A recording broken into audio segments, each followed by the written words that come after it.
Hi மக்களே, இன்றைக்கி night நம்ம வீட்டில் என்ன சமையல் அப்படின்னு பார்த்தீங்கன்னா, சின்ன வெங்காயம் குழம்பு தாங்க வைக்க போகிறேன். குழம்பு வைக்கிறதுக்கு முந்தி எண்ணெயை ஊற்றிட்டு அப்பளம் பொரித்து எடுத்துக்கலாம் அப்படிங்கிறதுக்காக அப்பளம் பொரித்து எடுத்துட்டேன். எண்ணெயை ஊற்றிட்டு வெந்தயம் சேர்த்துட்டு சின்ன வெங்காயத்தை ஒரு 200 கிராம் பக்கம் உரிச்சிட்டு கழுவி தனியாக எடுத்து வச்சுட்டேன்.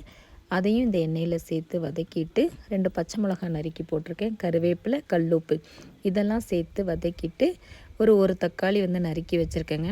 இதுக்கு என்னென்ன பொடி சேர்க்குறேன் அப்படின்னு பார்த்தீங்கன்னா, மஞ்சள் பொடி, வத்தல் பொடி, கொஞ்சோண்டு மல்லிப்பொடி, குழம்பு பொடி, அதாவது புளிக்குழம்பு பொடி இதெல்லாம் சேர்த்துட்டு அப்படியே கொஞ்ச நேரம் அந்த எண்ணெயிலே வதக்கிட்டு நறுக்கி வச்சுருக்க தக்காளியும் சேர்த்து இதுக்கு நான் தேங்காய் சேர்க்கலைங்க. தேங்காய் சேர்க்கணும் அப்படின்னா சேர்த்துக்கலாம். நான் தேங்காய் சேர்க்கலை. தக்காளியும் சேர்த்து வதக்கிட்டு புளி ஒரு லெமன் சைஸ் புளி ஊற வச்சுருக்கேன்.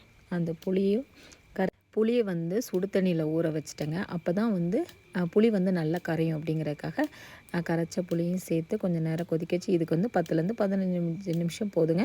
ஒரு 4-5 பூண்டை நறுக்கி போட்டிருக்கேன். வெங்காயம் வதங்கும் போதே போட்டுட்டேன். இறக்கும் போது இது கொஞ்சம் கெட்டியாக வச்சு சாப்பிடணும். தண்ணியாக வச்சு சாப்பிடாமல் கெட்டியாக வச்சு சாப்பிட்டோன்னா சூப்பராக இருக்கும். தயிர் சாதத்துக்கு இந்த குழம்பு வேறு லெவலாக இருக்கும். அப்படியே குழம்பு வச்சு இறக்கிட்டு மல்லியில் தீர்ந்து போச்சுங்க, அதனால் போடலை. அப்படியே ஹஸ்பண்ட் சாப்பாடு போட ஆரம்பிச்சிட்டாங்க. சுட சுட சோறு சூடு பண்ணோம். மத்தியானம் பொங்கின சோறு தான் அடுப்பில் வச்சு சூடு பண்ணிவிட்டு அப்படியே எல்லாேருக்கும் குழம்பு ஊற்றிட்டு பிள்ளைங்களுக்கு ஆம்லேட் வேணுமான்னு கேட்டால் வேண்டான்ட்டாங்க. அதனால் இந்த உள்ளி குழம்பு அப்படின்னாலே நம்ம வீட்டில் எல்லோரும் நல்லா சாப்பிடுவாங்க. ஏன்னா அந்த சின்ன வெங்காயம் சாப்பிட்றது உடம்புக்கு ரொம்ப நல்லது, சளி இருமலுக்கு ரொம்ப நல்லது அப்படின்னு சொல்லுவாங்க பார்த்திங்களா. அதனால் வச்சேன். இதுக்கு தொட்டுக்க அப்பளம் இருந்தாலே போதும். அதனால் குழம்பு வைக்கிறதுக்கு முந்தைய அப்பளமும் பொரித்து வச்சுட்டேன்னா அப்படியே 2 பேரும் போட்டு பிள்ளைங்களுக்கு போட்டு கொடுத்துட்டு அத்தைக்கும் போட்டு கொடுத்துட்டு 2 பேரும் பேசிக்கிட்டே சாப்பிட ஆரம்பிச்சிட்டோம். வெளியில் நின்று வாய்ஸ் கொடுத்துட்ருக்கேங்க. திடீர்னு என்னென்னு தெரில, மழை லைட்டாக தான் மழை, பெரிய மழை கிடையாது. ஆனால் வானத்துலேயும் வெள்ளி பூக்களை சிலு சிலுன்னு சாரல் இருக்குது.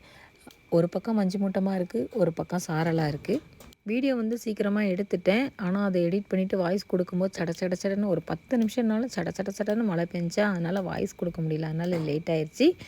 ஸோ மக்களே, இந்த வீடியோ பிடிச்சிருந்தால் மறக்காமல் லைக் அண்ட் ஷேர் பண்ணுங்கள். உங்கள் எல்லாருக்குமே advance happy new year. Good night. Thank you.